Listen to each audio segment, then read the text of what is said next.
Hey, how you doing? Hey, Glass time. go. We have an awful lot of fun in our department, let me just say that right away. And I need to apologize again for last week with all of my odd facial and body quirks that were going on. I actually showed it to my wife because she didn't think it was that bad. And as she was watching it, she was laughing so hard she almost fell down. And then she said, maybe you should consider radio. So it was really bad, and I apologize. I'm going to try not to be as quirky today. No guarantees, but I'm going to try. Chris is shaking his head as if that's not possible. So at any rate, we're going to give it a shot, all right? And I was told I was really boring, so I'm going to punch it up for you. Okay, go.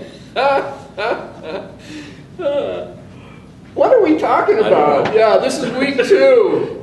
One of the things that we've been discussing this past week in the thread of discussion was the mold that Wesley didn't really fit into. And I think part of what Snyder was alluding to is, and this has been a conversation that's been going on for a long time, and we've probably all heard it, and that is that Wesley wasn't a serious theologian because he wasn't a systematic theologian.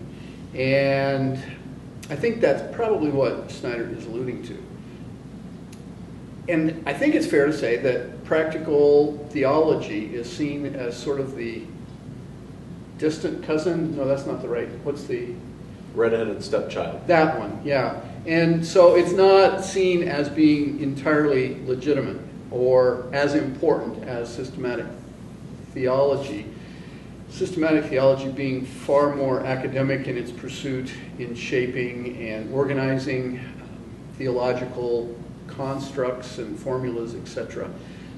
And so Wesley is seen as this secondary kind of person because he was a practical theologian, which is a little bit of a odd thing to say, given the fact that he was brilliant in terms of knowing the original languages.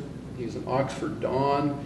He probably was well versed in systematic theology and reading and so on and so forth. But I think it is also fair to say that he is a person who was more concerned about practice. And that is also, to borrow a phrase from Carolyn's thread, where we see the fruit of his labor. And it's also kind of interesting, as I thought about this question, how many systematic theologians do we even know or remember? And Calvin, of course, comes to mind, and Karl Barth in the 20th century comes to mind. But other than that, there's not an awful lot of systematic theologians that are, I don't know if I should say it, memorable. But why do we remember Wesley? It's because of his practice. It's because he did practical theology. And here we are, 130, 200, how long ago was he? Wesley is 1700. Yeah, so over 200 years later, and we're still... I can't believe you just asked me to do math on the spot, Larry. Well, you're good at it. That was not fair. I know. Now I lost my train of thought. Oh, we're talking about, we still talk about Wesley. And the Methodist movement, if you will, is still a viable movement. And so his pragmatism really is what we still remember him by.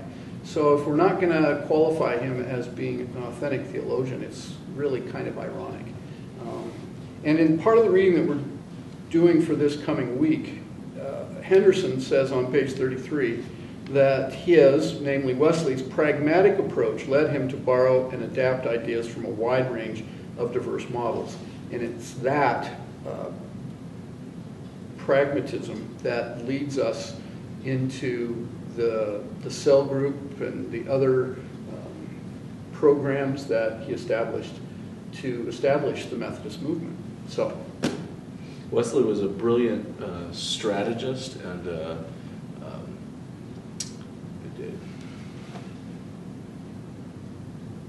structure. He put together structures that would enable the church to minister to itself. So that lay movement that he established there was the kind of the genius of what he did. We were talking earlier about what Whitefield was saying about Wesley's results, yeah, and I don't know if that's this week that they're going to be talking about that, or next week, or sometime you're going to be talking about Whitefield and Wesley. And when you do, you're going to note that Wesley's genius is the structuring of the church for further nurture of its people and discipleship and these kinds of things, and life change, life transformation. And so when we get into that a little bit later on, I think that that's where we're going with, is it question 2 or 3 today, yeah, where it talks about we're talking about social issues of the day. Is this a valid way to shape ministry? Because that's what Wesley did. Yeah.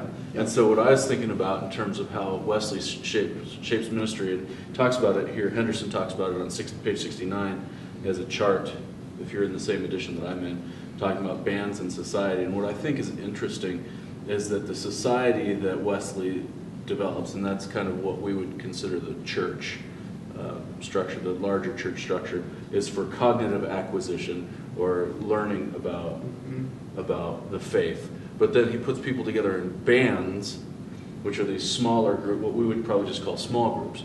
And so as you're paying attention to the structures that Wesley puts in place, not only this week but later on in the class, I think you're going to notice that his genius is still relevant today, even though we've had to, there's certainly some things that we don't do today, like issue tickets in order to go to small group. Yes. But the basic functions of his theology are still valid, I think. Yeah. And the way he introduces social change through the individual's life transformation, not necessarily through political action. Yeah, I think that's a valid thing for us to hear from you and to help us as we prepare for week 2 and the threaded discussion.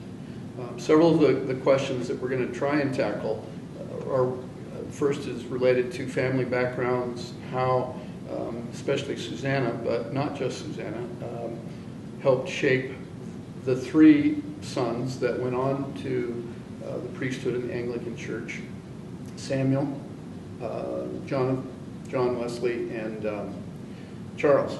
And so how did that, family issues help structure their future?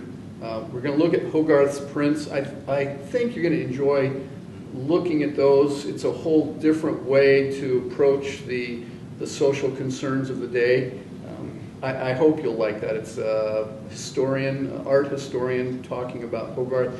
And that I tried to find a place in Wesley's journals where he may have mentioned Hogarth, but I never found any, but they were contemporary. And we found an article, or at least a title of an article, that suggests that Hogarth wrote something about Wesley being an enthusiast. So obviously they had some knowledge of one another. And then we're also going to talk about social issues in our own day, how we address those, what are some of the structures that are important for us to give thought to in terms of ourselves being practical theologians. So those are some of the things we're going to try and take on this week. And I have really enjoyed the threaded discussion, and I look forward to this second week. So see you online.